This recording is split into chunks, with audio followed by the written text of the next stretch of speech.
Do you think that actually accepted you? That's my. Oh, Have I nicked your coffee? Nicked my. Oh. You didn't stick that. I didn't. You're not starting it. Let's go straight to eBay.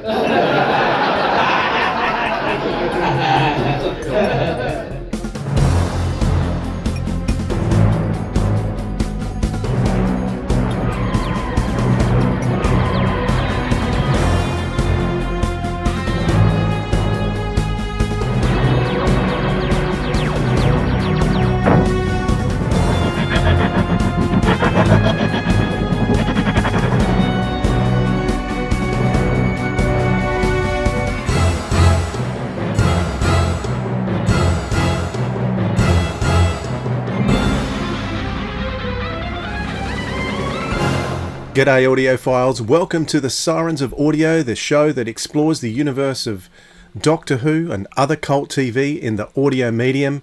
My name's Dwayne, and recently, after celebrating 5 years of the podcast, I find myself thinking that some of the things that we've achieved, Philip and I, in that time, I can't quite still believe.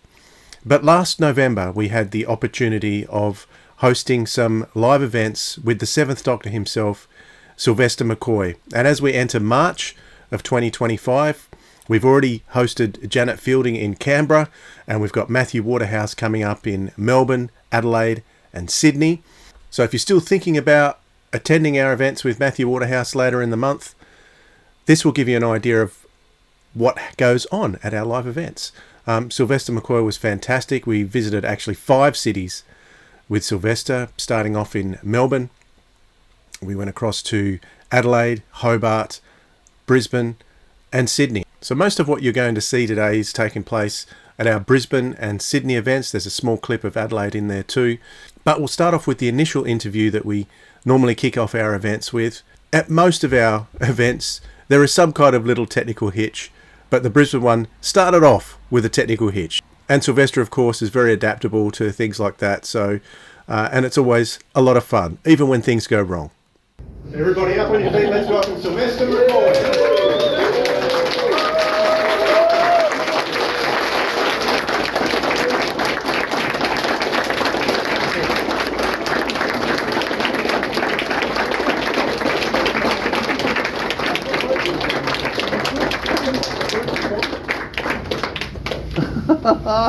Grab a seat, everyone. Hopefully we'll get the screen up in a moment. So, it was very nice to come here. See you all. Nice to see you all. Should you point the screen from there?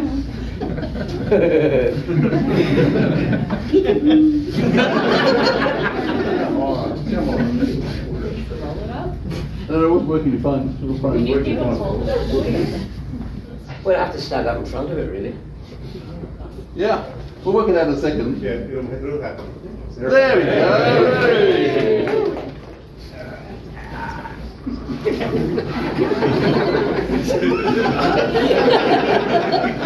Now hang on.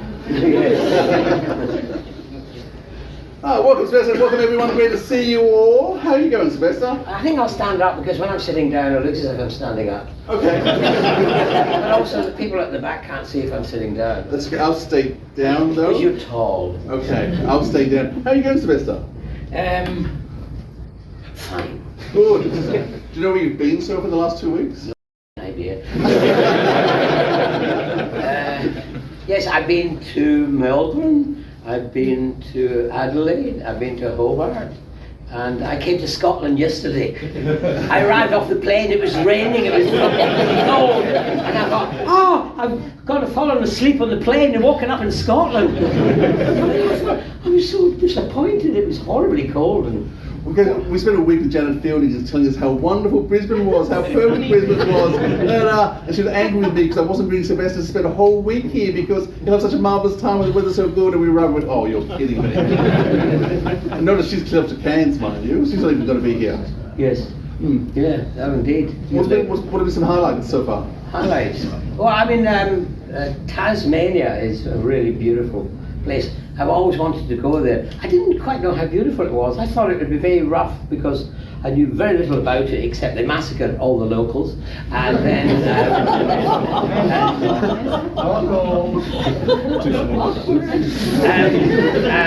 and you know there was the rest of the country, we did try to do it, but we failed. Yes, I know. The ones down there were very efficient, weren't they? Sadly. But anyway, no, it's very beautiful, and the history of it's extraordinary. I was surprised that it was. I thought it came later, but it was the second kind of place, city or town that they started. Sydney first, and then Hobart. Yeah.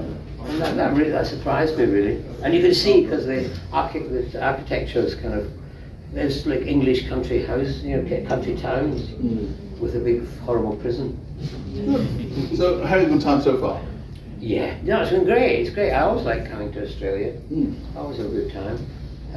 But the weather has been very disappointing. And also, everywhere I've gone, they said, you should have been here last week. And I want to take this and wish it was a gun. Well, happy 61st anniversary to Doctor Who today. Oh, I wish I was that age. So let's go back, way back in terms of you becoming an actor. How did you first decide to go into acting? I think I'd always been an actor really when I was little. But what happened was I always wanted to be an actor. I remember I used to walk past RADA in London, but the building looked like a banker's, bank. It looked too, always scared. I thought, and I come from the Highlands, it's a bit like coming from Tasmania.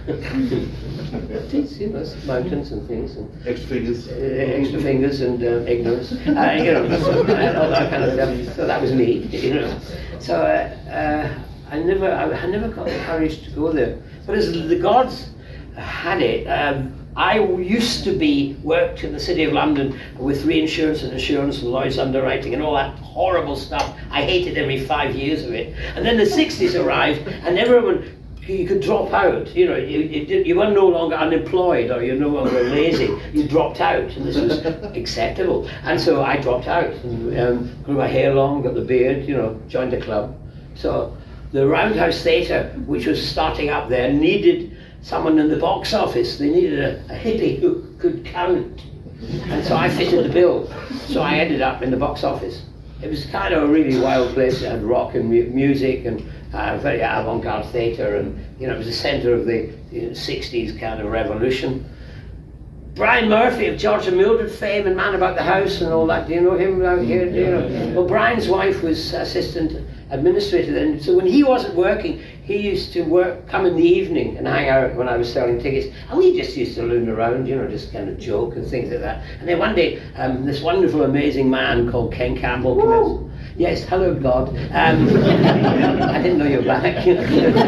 Anyway, he came in and he said, "Here, Brian, some bleeper has let me down. I got this bleeping wonderful mad show. Do you know any bleeping young actors?" And Brian said, "That's the guy in the box office. He's out of his head." So he came up to me and said, "Here, do you want to join my show?" I said, "Yes," and that was it. I became an actor.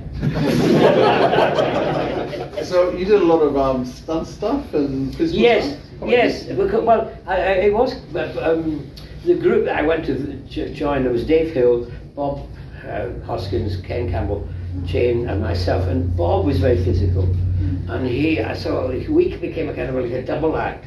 And so, in a sense, I was learning through Bob and Ken Campbell while we were working. Best way to learn anything is don't go to drama school. Act. Go out and act. Go to pubs, get plays, do it. Go to workhouse clubs, do it. That's the way you learn. And so I was learning. That was my drama school, and so that's how it all kind of developed, really. Yeah.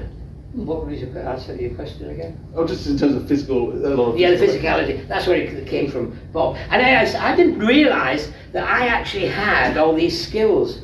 So I was 27 when I became an actor, and I had no idea that I had this, because I've actually played Buster Keaton, I've played Stan Laurel, and Ben Turpin, I don't know, here's some guy with crash eyes and a moustache. I played all these people, and when I did this Stan Laurel, in London, I came off the stage on the first night and I was introduced to this lady, and my friend said, "Do you know who this is?" And I thought, "Oh my God, is it the wife? I can't remember." I was like, "Who's this strange lady?" It turns out it was Stan Laurel's daughter. and she actually invited me to her wedding. So I mean, that was a kind of a nice kind of tick. Anyway, somehow I had all these. Whenever Ken asked me to do anything that was physical, I could do it. You know, fall down them stairs. He had a competition. Whoever fell down best won. I fell down best won. That's why I can't hardly walk anymore. That was my prize. Yeah. He said, "Oh!" He said, "It won't hurt if you get a laugh." Well, he was right then, but he didn't tell me it would hurt now. You bat. No, he's down there. You bat.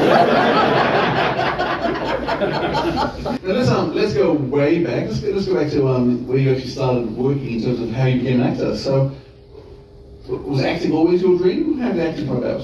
Yeah, I think it was really. I mean, I lived in the Highlands of Scotland, you know, which is way up in the northwest of Scotland. And there wasn't much in the way of theatre or anything. The only theatre we had was the church, the Catholic Church. I mean, that was theatre. The priest wore a great costume. He stood up there and he had an audience, and he commanded an audience. And so that was rather good, really. And so that, I think, was the beginning of me wanting to become an actor. Because I was 11 years old, and at primary school, our headmistress, Rosie O'Grady, because we're all Irish immigrants, really, you know, so Rosie O'Grady, she was a big pigeon-chested teacher who tortured my uncles and my mother before. But, you know, by the time she got to me, she'd softened, and luckily otherwise. So she gave us vocational talks. And these vocational talks, the doctor would come along and he would talk to us about being a doctor, and then afterwards she would say, "Who would like to be a doctor?" And I put my hand up, and then the bin man came. "Oh gosh, a bin man, I want to be a bin man." Because you go in the back of the lorry hanging on, you know, that was great fun. So who wants to be a bin man? I put my hand up. And then there was the captain of the paddle steamer, hand up again. And then there was a priest, and hand up again. But something strange happened there when I put my hand up, because the priest, you know, everyone was selling their job, but Rosie O'Grady, there was only two people, me and Danny Sweeney, put our hands up, and Rosie O'Grady said, "Okay, lads, you can go and have the afternoon off." "Oh, great! And you can go and tell the priest you want to be a priest." Well, we hadn't told the paddle steamer captain that we wanted to be captains. We could go and, you know, drive a paddle steamer. Anyway, we were delighted to get the afternoon off, so Danny Sweeney and I set off down to the rectory, and as we were going down, Danny went, "Oh no, I don't think I want to be a priest." I said, "You're a coward. You're pathetic." "Yeah, I'm going to be a priest." And so I went and knocked on the door and said, "I want to be a priest," and I was in. That was my road to Damascus. Just because Danny Sweeney didn't want to be a priest, that was me on the way to being a pope. So I set off. And when I was in the seminary, they used to say to my granny when she came to visit, "He should be on the stage." So I was obviously performing there. And so that was the beginning of my route towards acting. I didn't end up the Pope because I actually loved it. I loved the whole time I was there. Dunoon was an insular little town. It was like Llaregib. Did anyone know what Llaregib is? In Undermill Wood, Dylan Thomas wrote about this village in Wales called Llaregib. He wrote it for the BBC way back in the 30s, you know, uptight BBC, and Llaregib backwards means bugger all. So Dunoon was a wee bit Llaregib, if you know what I mean, and it was looked into itself and hardly ever out. So I was locked up in a seminary. It was a bit like a Boston, really. I was locked up in a seminary, but that seminary opened up the whole wide world to me without actually seeing it. With, you know, obviously music, art, you know, all the great things that the church can give you, that mankind have created, was there. And we used to have silent lunches every once a month, and someone would read to us, and I used to love those. And they would read books like James Morton's Travels in Rome or Travels in France, Spain. And so I was travelling, you know, when I was way up there near Aberdeen, but I was going all over the world. So I decided I didn't want to be a secular priest, and I read about Dominican priests. They would go and be missionaries in Latin America. I thought, God, I'd like to go there. So I said, I'm going to leave and become a monk. So off I set to become a monk. But when I got home, they made a mistake and they said, oh, there's a problem, you're actually too young.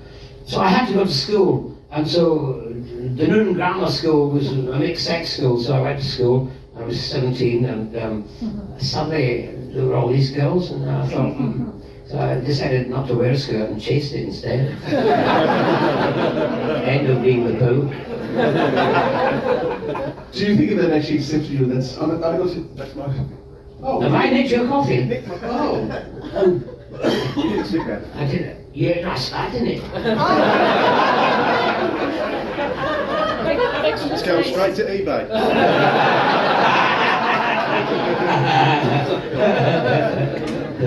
So what was the question? I was going to say, acting. Well, that was acting, really. yeah. Okay. Now, you also had a bit to do with ferrets during your time there. You can laugh. Yes, ferrets. Well, I guess what happened was that the roadshow were employed to do a circus, so we did a circus one summer. And we had learned some circus skills. So when we come back to reform the show, by then Bob had gone off.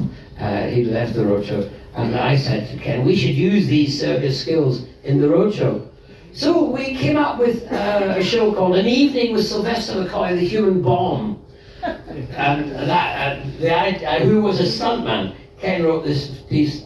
So I did things like, I used to do escapology. I was chained up and handcuffed and put in a mail bag and I had to escape. I used to lie on a bed of nails. I used to have bricks broken on my chest, and I used to mentally combust a piece of cotton wool and go pow into flames. What else I used to do? I used to levitate, and then I used to set light to my head and explode a bomb in my chest and blow fire. That was what we did. So we worked out that. But Ken had ferrets, he kept ferrets. Now he'd heard a story about a barn in Stoke-on-Trent who'd lost 10 shillings because he couldn't keep a ferret down his trousers long enough. And so he thought, that inspired him to do a stunt. So we're going to do the world record for having a ferret down your trousers. And we had the Guinness Book of Records, and we had in it already. I had the world record for having a ferret down my trousers. So but every night, twice on Saturdays, I was trying to break it. So we were doing this stunt, and while we were doing it, a couple of things. We got the Royal Society, RSPCA, the Royal Society for the Prevention of Cruelty to Animals, to come along and make sure we weren't doing anything horrible. And he came back and he went, no, you don't need the RSPCA, you need the RSPCA. And we said, what do you mean? He said, you don't need the Royal Society for the Protection of Cruelty to Animals, you need the Royal Society for the Protection of Cruelty to Actors. But then the roadshow went on. We started to get well known, and then we ended up being employed by Liverpool Arts. Liverpool Arts gave us some money to go for a week into Kirby. Now Kirby was a rundown industrial, kind of city, and they didn't get much fun. So off we went. You can see this thing. There's a thing on YouTube. And BBC did a documentary on it. Arena, I think it's called a documentary.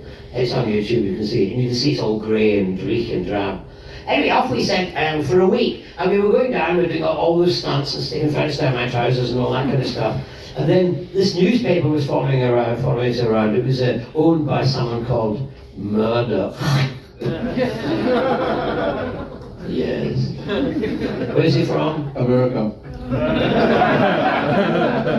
He's American, he's renounced his Australian citizenship, he's American. He must be pleased. Anyway, his paper, one of his papers followed us around. And in the headline it was, this might be fun, but is it art? We were getting paid money by the Arts Council of Liverpool. They were attacking the Arts Council. They wanted to, as he does, he attacks all those established things. And they do. I mean, this is a paper that sells it to working class people, and we were entertaining working class people in a working class city, and they were anyway attacking it.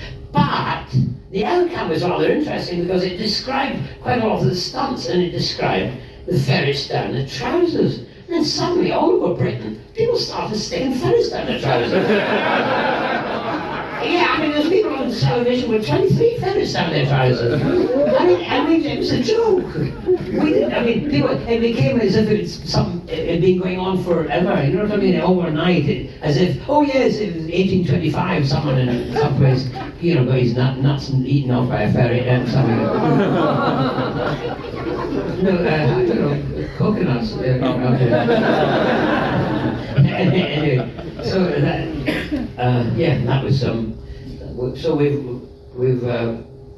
given the nation a new stunt. So, weren't you in danger of putting a ferret down your pants?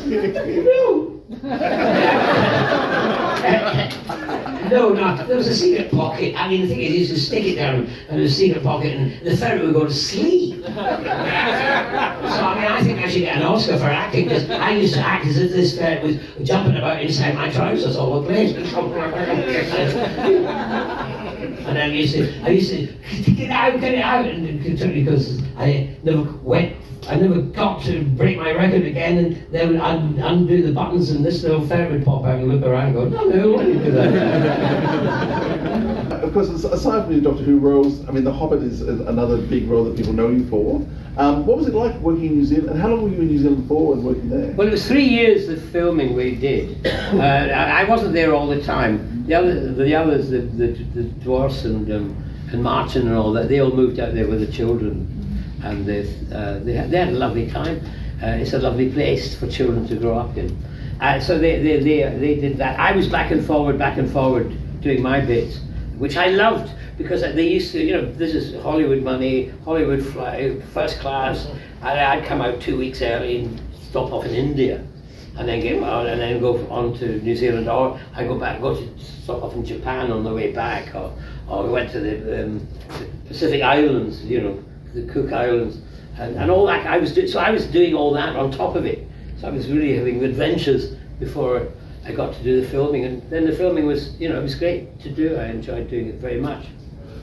I realized when I first arrived, I did a few weeks, and I was the only one in the scene. There's the scene where I'm in the forest and I discover that the animals are dying, and I'm running through the forest, and then I go to my house, and then there's a hedgehog and various other little animals, and I'm trying to save their lives and bring them back, and they gave me. So I realised that there's no other actors in this scene. It's just me and the stuffed hedgehog. Oh, this is brilliant. I'm going to be on the biggest screens in the world. 3-dimensional, just me and a stuffed hedgehog. And so I cut to with the first, the world premiere in Wellington. My sons came out, and we went to the world premiere. I was sitting there, and then my bit was coming up, and I'm nudging my sons. This is what I come on. This is what I come on. And then suddenly up there's this big scene, and then suddenly the Wizards of Weta had got hold of this stuffed hedgehog, and they turned it into this poor little creature. And we think people, and it was dying, and it's not, oh, little me, and nobody was looking at me, they were just looking at the bloody hedgehog. Upstaged by a hedgehog. I should have killed it. So Pete Jackson as director, was like working with Pete Jackson? Oh, he's great. I mean, he's lovely, because you don't. If you've not met him, or you go to the studio and you say to him, "Excuse me, can you tell me where the director is?" You know, because he's barefooted, shorts on, he's got a mug of tea, and he's wandering around. And but he directs. He likes the megaphone directing. Move to the right, move there, yeah, move there, move that. You know, do something, improvise, that kind of thing. And he's in his own tent. It's really this kind of directing, you know, would you do that and all that kind of stuff. It's more that way. So within it, although it's slightly regimented, it still gives you that room, because you can improvise. You know, you can add your own layers to it, which was great. Yeah. The other thing that lots of people love so much is the Fiveish Doctors. Oh yeah. That's such a funny show. How did Peter approach you about that?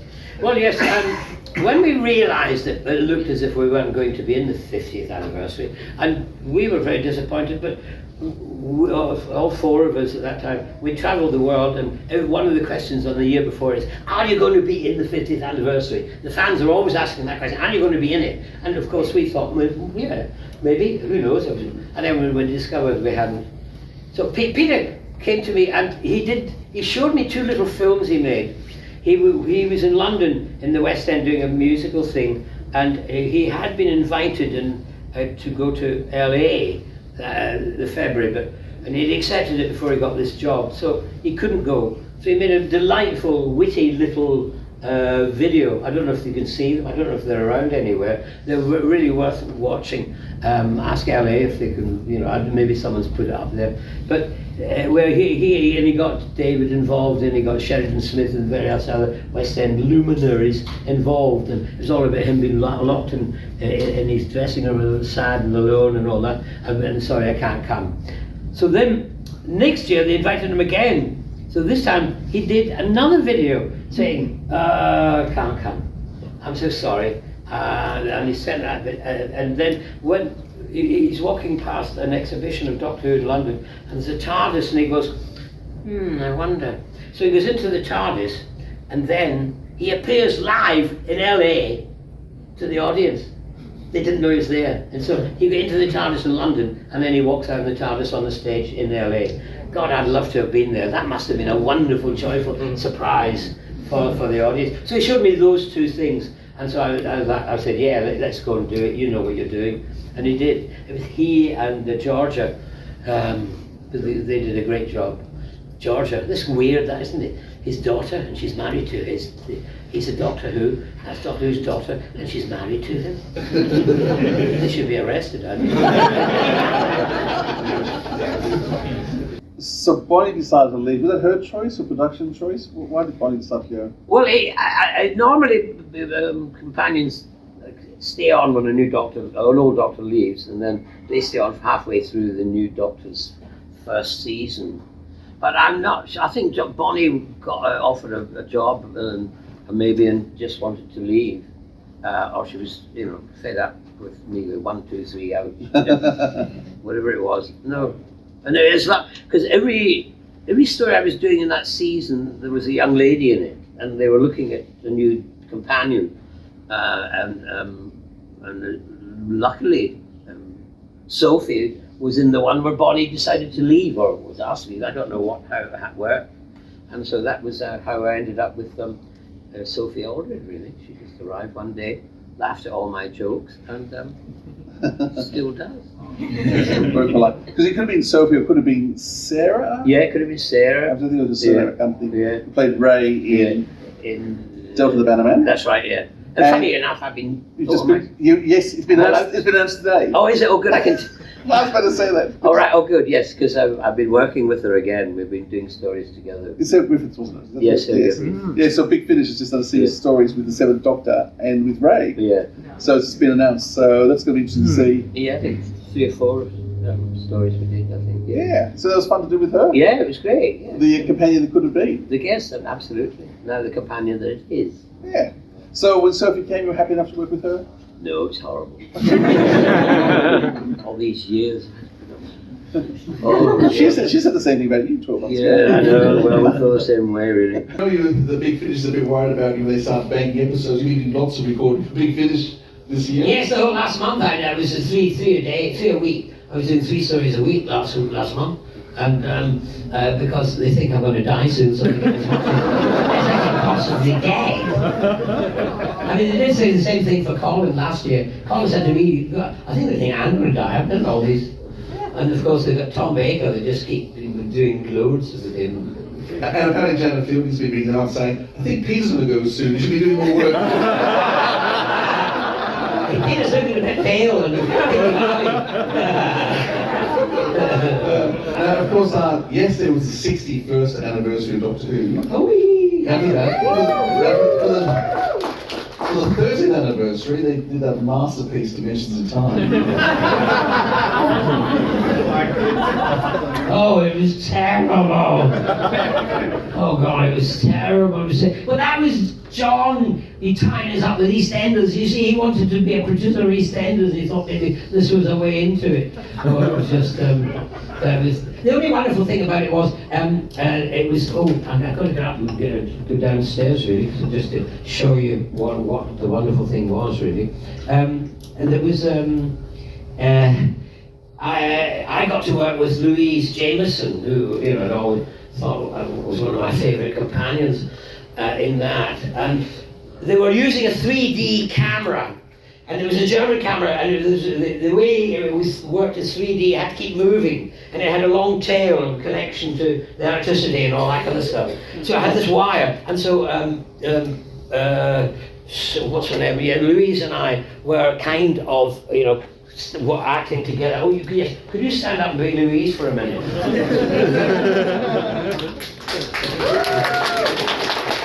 Think about it. Right, okay. So anyway, you Louise. No, I'm not finished yet. You Louise, and we're doing a scene. And so the camera's going round us like this, kind of round and round, and the wire gets tighter and tighter. So what's happening is we end up doing this, and we get this. It was wonderful. Thank you very much. Cheers. So that was one of the best bits of the whole thing. It was horrible. Look who you dreamed that about 40 years ago when you took this part, you'd still be playing the part in so many different ways, touring the world. The part just keeps giving. Yes, I had no idea. Honestly, I had no idea. Well, I got the job on a Monday, and then on Thursday they flew me to Atlanta, Georgia for a convention. I'd never been to a convention. It was hard. I don't think they might have had one or two in England, but I'd never heard of them because I didn't know much about Doctor Who and all that kind of stuff then. So I flew to Georgia. It was a heat wave in Georgia that day, and I was greeted by all these tall Georgian blokes dressed up as Tom Baker. They had big long coats, they had a big scarf, they had the wig, they had the hat. I thought, these people are mad.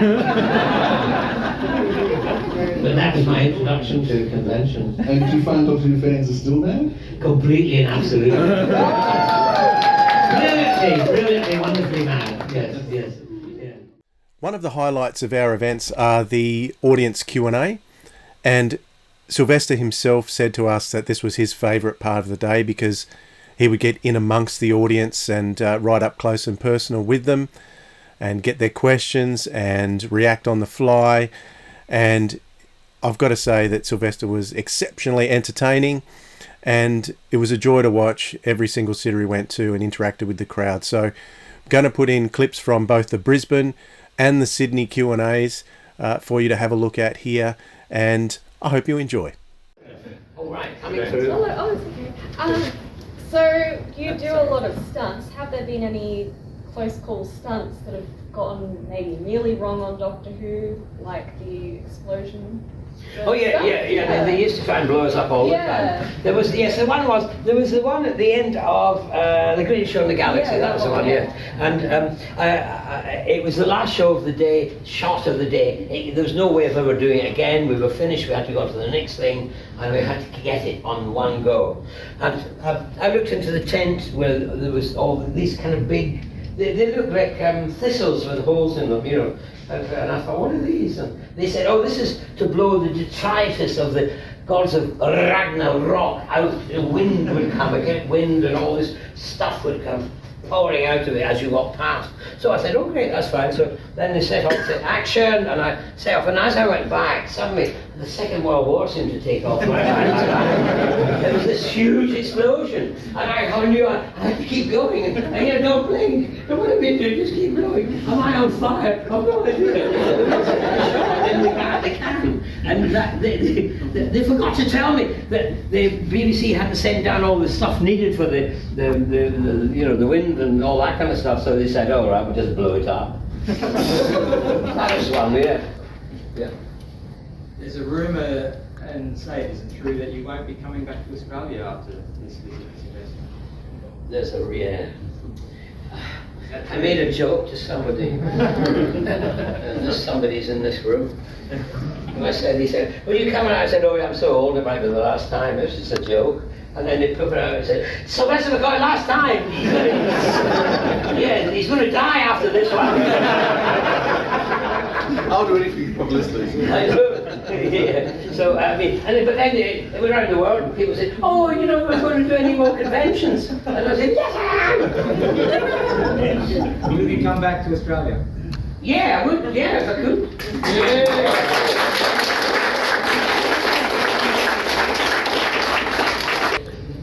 Get the answer from Jody. Beatles or Rolling Stones? That was.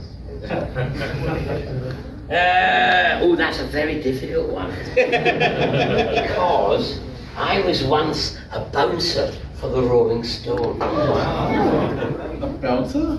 Yep. You could look at me like that. Yeah. No, I worked at the Roundhouse in London. It was, you know, a great place. And I just left a couple of months before to become an actor, to go to the King Camel Roadshow and start my career in acting. And the Rolling Stones came to the Roundhouse. This was their last concert before going for the first time to America. So my mates and I all said, "Oh, could you get us in? Could you get us in?" So having an in with the Roundhouse, I phoned up and said, "Can we come?" And they said, "Oh yeah, do come." And I said, "Can I bring some friends?" "Yes, of course." So I got 5 mates in, and then they said, "Could anything I can do?" They said, "Yeah, stand on the stage and just keep the people off." That was what to do. And the other side was a small Canadian. Funny enough, he was on the other side. So 2 little fellas on the other side, you know, and them in the middle, doing all that stuff. It was great. But I mean, the thing, it was a packed. Looking out, it looked like sardines with long hair, going. There was no way anyone could get out of that, you know, packed audience up onto the stage. Yes. So I was a bouncer for the Rolling Stones, but I also loved the Beatles. So there you go. But the other terrible sad thing was, they went to America to what is this? Anyone know the name of it? Altamont, yeah. And that was the first time they'd been there. And the bouncers there were Hell's Angels. And they killed somebody. And I thought, I didn't know that was part of the job. Oh, yeah. All right, yeah, you have your hand up. You have to keep it up, because if you stick it down, then... Where did you learn to play the spoons? Prison. The best place, if you want to learn the spoon, go to prison. No, when I got the roadshow, when I started working with the roadshow, they all played musical instruments and I didn't. Then we were in a pub, we worked in pubs, and then we were in a pub one night and the guy played the spoons and I said, "Oh, how do you play the spoons?" And he showed me and I could do it. And so that's where I started doing it. And I kind of, as I told you earlier, getting to Doctor Who. I also tried desperately to get it in The Hobbit and nearly succeeded. Which I carried. I mean, if you look at the kind of documentaries that were made, you can see me playing the spoons on Peter Jackson. Anybody come near me. But at one point, I got some wooden spoons and I put them in a little music case. You know, those kind of toy guitar cases, you know, that kind of, and I carried it around the studio, and Peter said, "Oh, what's in there?" And I opened it up and took out the wooden spoons, and he went, "We've got to get that in The Hobbit." And I thought, "Oh yeah, great." And then he forgot. Sorry. What was your favourite moment from the 7th Doctor era? Getting paid.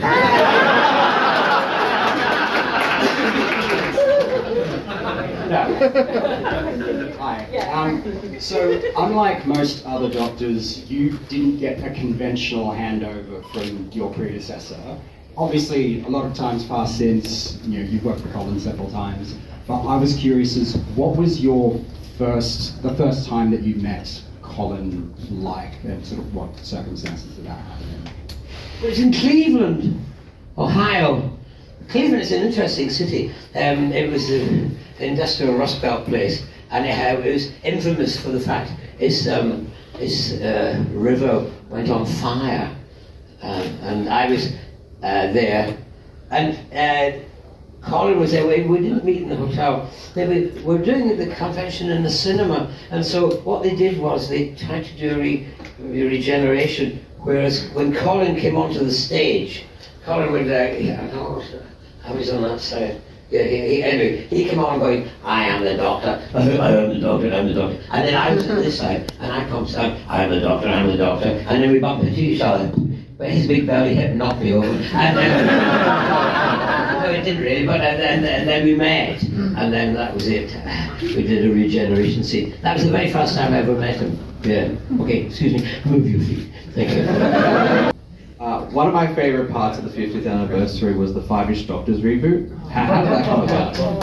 Yes, well, and what happened was that we, the year before, we were travelling around the so-called classic doctors, Paul, Colin, myself and Peter, and we would be always asked this question, are you going to be in the 50th anniversary? And we kept thinking, well, maybe we will, because the fans want it. Everywhere all over the world, the fans wanted us to be in it. But then when we got to the 50th, we realised we were not going to be in it.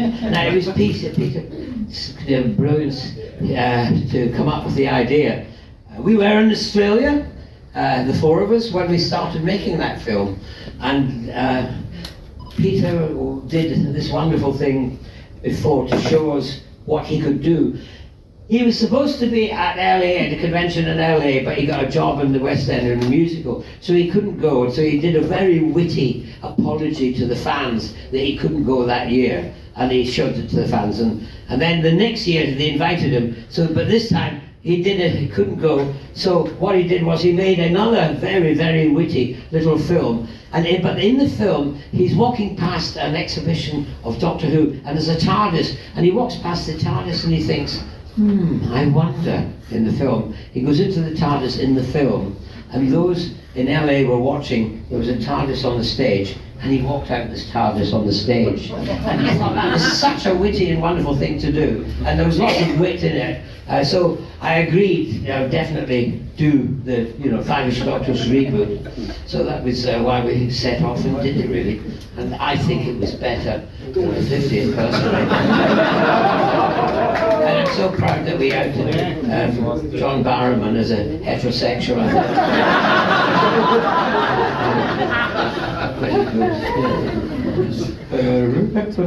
Right, okay. Welcome back to Sydney, Sylvester. Just thinking, one of the previous times I saw you here, you encountered a Dalek on stage. Would you like to tell the audience about that experience? I didn't touch her.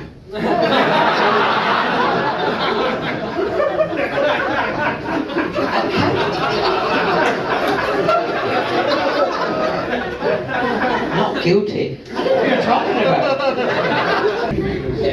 Back to Peter Jackson, is it true that he's a closet Doctor Who fan, specifically a 7th Doctor fan?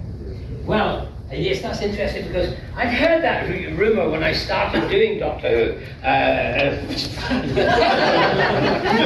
I'm in the Hobbit, you fool. I'm in the Hobbit, you idiot. Anyway, so when I got there, I heard that. But nothing was said, nothing happened. And then 3 years we worked together. And at the end of it, he did this with all of the actors. When you did your final scene, filmed your final scene, he would give you make a little speech to everybody around, and then he gave me a present, which is the staff. I've got my staff at home, and the seat with Radagast on it, and a bottle of wine from Bilbo Baggins' wine cellar. And he said nice things. And then he said, turned to everyone and said, it was really great to work with Sylvester McCoy, he said, because I got to work with Doctor Who!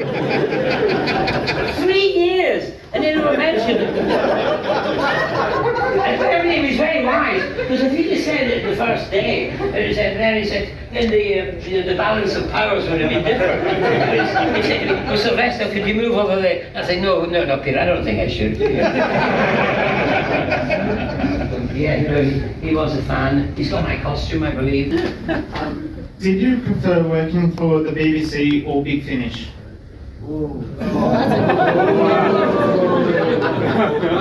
I preferred working for the BBC when I was doing the television programme.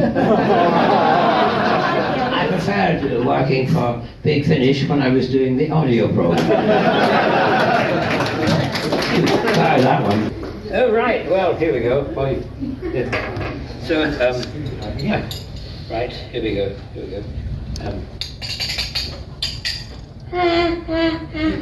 That's it, they're two. So,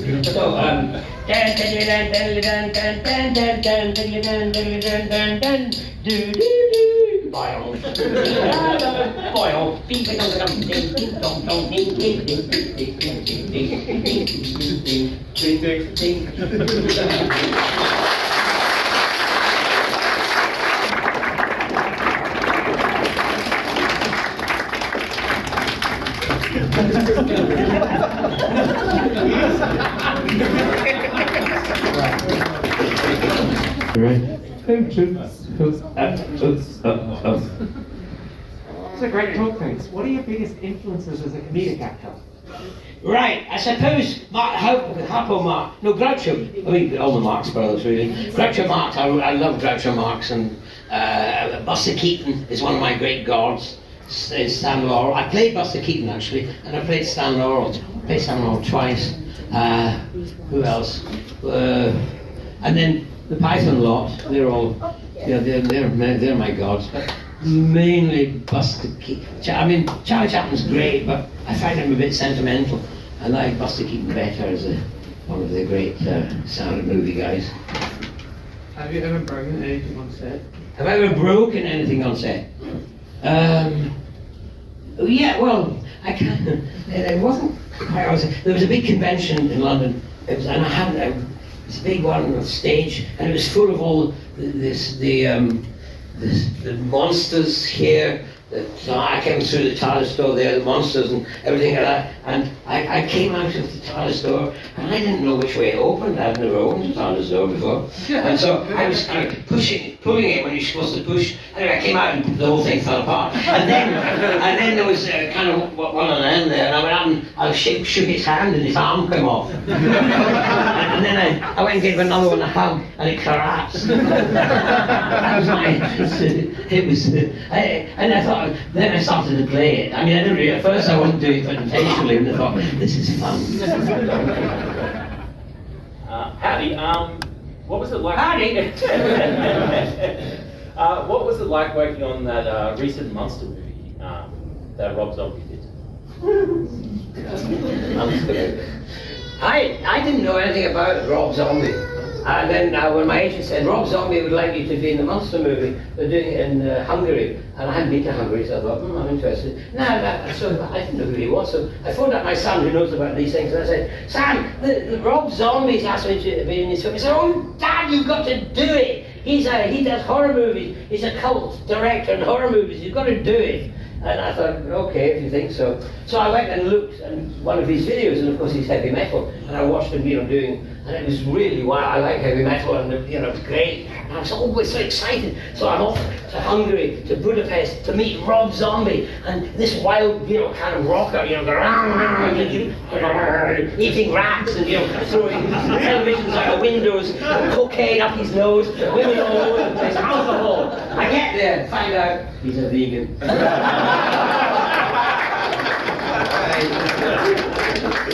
I was so disappointed. He's such a nice man. He's a lovely, cuddly, nice man. And I'm so disappointed. So just with the... Sorry, I just farted. Alright, okay.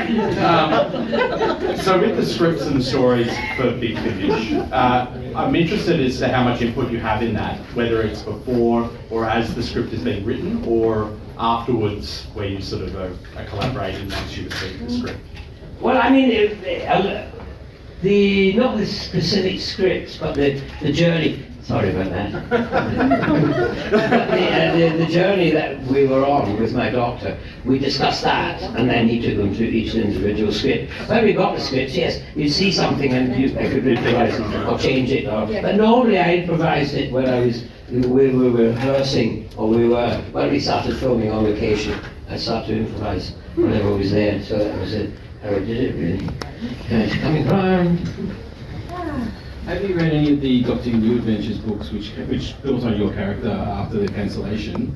And you've done a couple of the shows with Big Finish. Do you like what they did with your Doctor, making more dark and manipulative?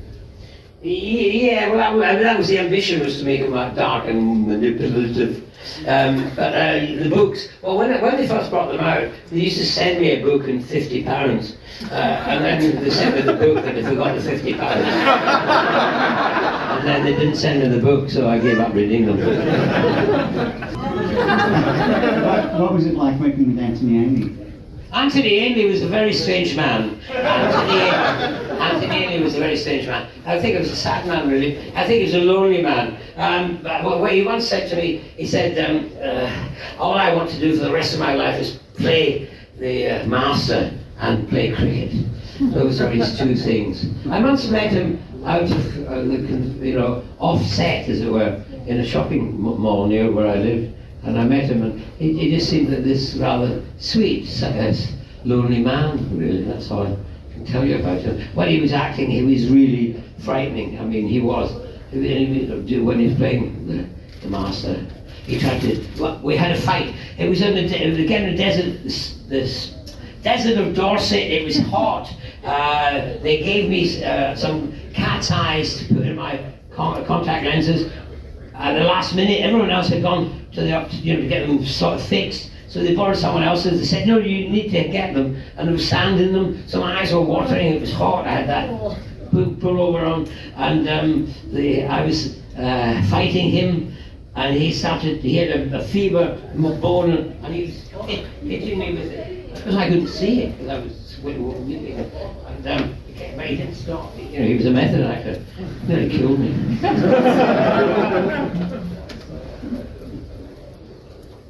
Hello.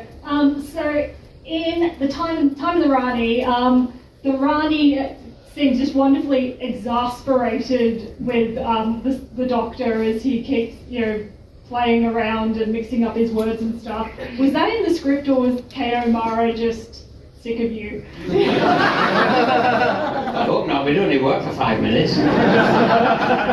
Later, yes, but not then. He may not sick of me then. No, it was all in the script, really. And I did actually like the fact that he kept getting things wrong. But that was all in the script. And no, she was great to work with. Hey, I was just wondering what made you fight so hard to have that monologue from one of your auditions put in when Mel left? All right, yes, well, what happened then was, when they said that Bonnie was going to leave, they just said she's going to leave. I said, yeah, but she can't just leave. I mean, she's been with us for a time. She was with Doctor Who number 6 and 7. We can't just say, bye, have a nice life, and carry on. So I insisted that they do write something, and I think they actually, for the audition filming, it came from that, I think. I think it did, if I remember rightly. So I was very pleased that they did. But they actually cut it in half. But at least we got a bit where there was an emotion working with Bonnie as well, so that I wanted to keep that in. Remembrance of the Daleks, any memories from that story? Can't remember a thing.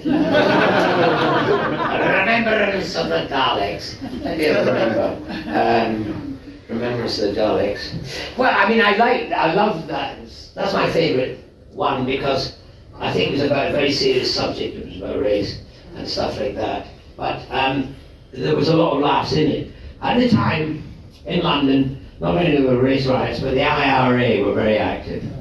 So we were filming under Waterloo Station, big major station in London, and under the arches of Waterloo Station. And it was a battle between two factions of Daleks, different coloured Daleks, and the pyrotechnic boys let off this huge explosion.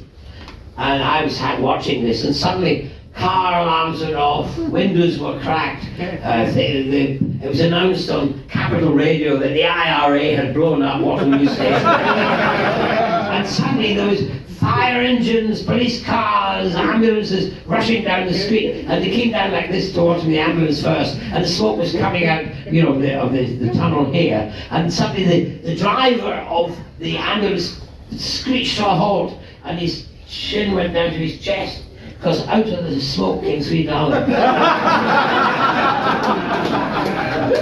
But if you listen very carefully, you might have heard them say, "Exterminate bio."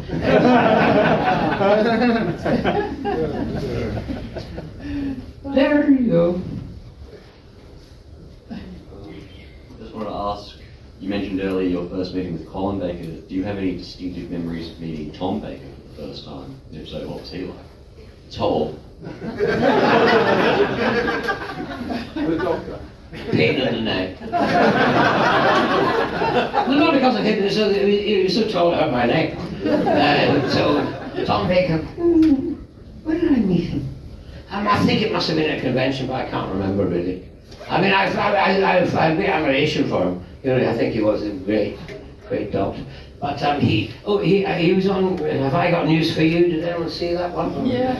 At the end of it, he did something about models and talked about my model and how pathetic it was or something.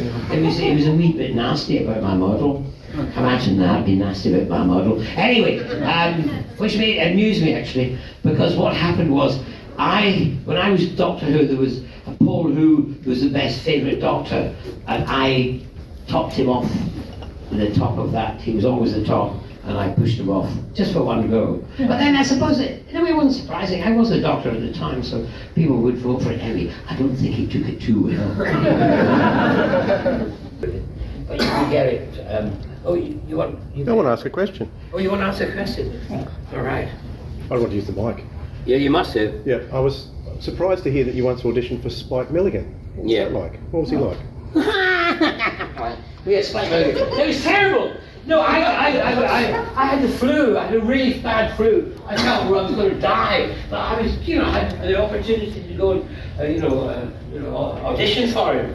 And so I went along wrapped up in a scarf, and he was sitting there with a big cowboy hat on, and next to him was another guy with horns on, and it was all kind of wonderfully weird and Spike Milligan.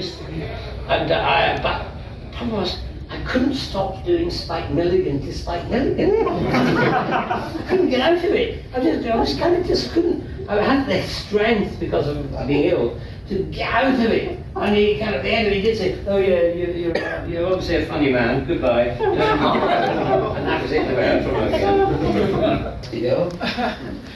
Hi. You were actually appeared in one of my all-time favourite Dracula films in 1979, along with Frank Langella. Just wondered if you had any memories of that. Yes. Sorry. Well, I mean, Laurence Olivier, a great actor, he somehow took against. Okay, it has to go. I had never been in a film before. I had always done comedy before. I got the part, and I was up for Renfield, which I should have got, because I was skinny and neurotic, and I could, and that would have been ideal. But being American, I don't know why they went and got a Gargoylian kind of Renfield. Lovely actor, great actor, I loved it. Great chap that did it. But I thought, but anyway, they liked me at the audition, so they created a part for me and called me William, I think, after the producer. So, Laurence Olivier took against me from the very beginning. He said, because I did comedy. I mean, I'll tell you what I did. Now let me see, I'll get this up here. Come here. Now see, they gave me a blunderbuss, and Dracula was he jumped out this window, and I was supposed to do that.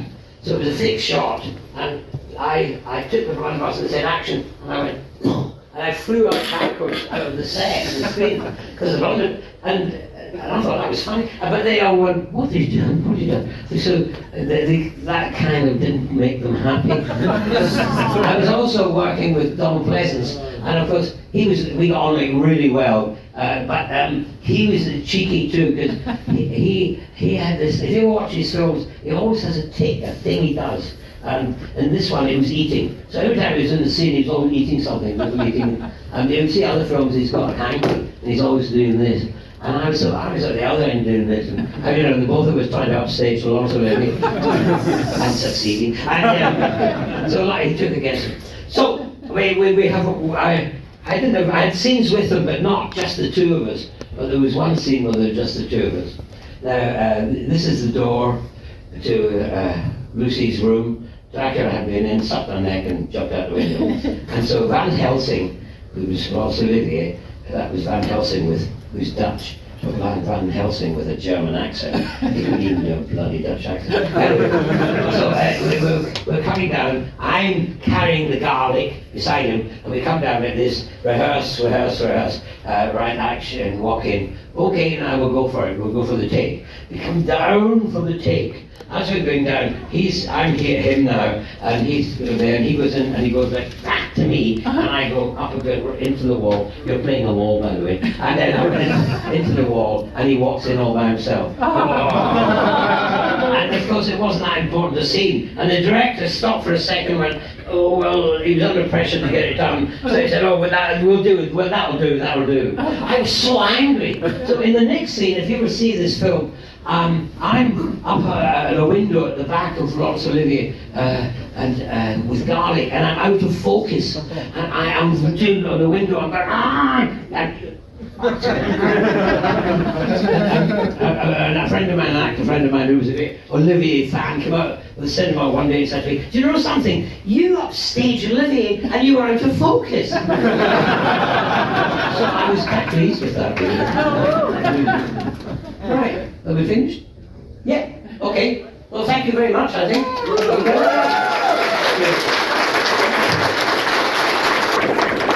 Now, please, Sylvester McCoy. This has been the Sirens of Audio, Sylvester McCoy in Australia, with your hosts Philip Edney and Dwayne Bunny. Theme music by Joe Kramer. Catch up with all the latest info, including news on our live events at sirensofaudio.com. Got some feedback? Send your email to sirensofaudio@gmail.com, or you can find us on all our social media at Audio Sirens. Thanks for listening, audiophiles. We'll hear you next time.